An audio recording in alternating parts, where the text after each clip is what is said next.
learn about a possible risk from low-carb diets like keto or paleo.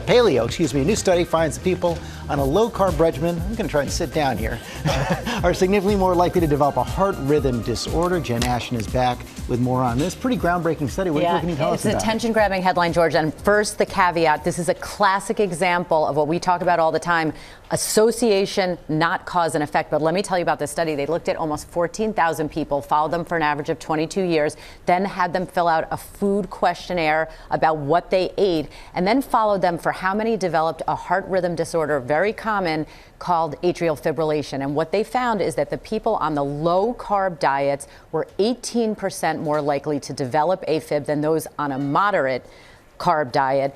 Interestingly, a lot of data has shown what we call a U-shaped mortality curve to low-carb diets, meaning people who eat very, very, very low carb and people who eat very, very, very high carb have higher risks of death. So describe low carb in your mind. Well, that's the interesting thing. So two things I want to do a deeper dive on. Low carb for this study was less than 44% of your daily calorie intake from carbohydrates, which is not that low. That's almost half our calories coming from carbs.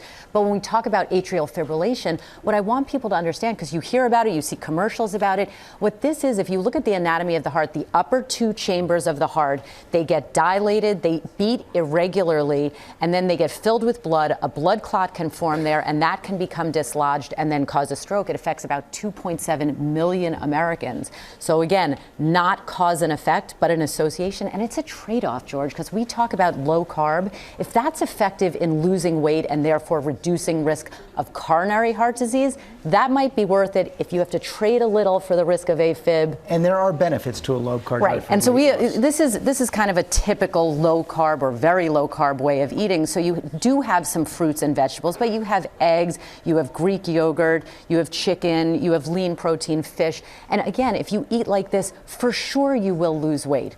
Are you missing the healthy grains and more fruits and vegetables? Yeah, so again, balanced diet. Yeah. Good advice, Jen Ashton. Thanks very much.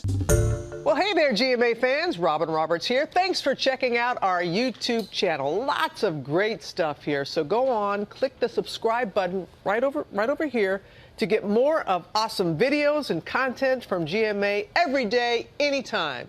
We thank you for watching, and we'll see you in the morning on GMA.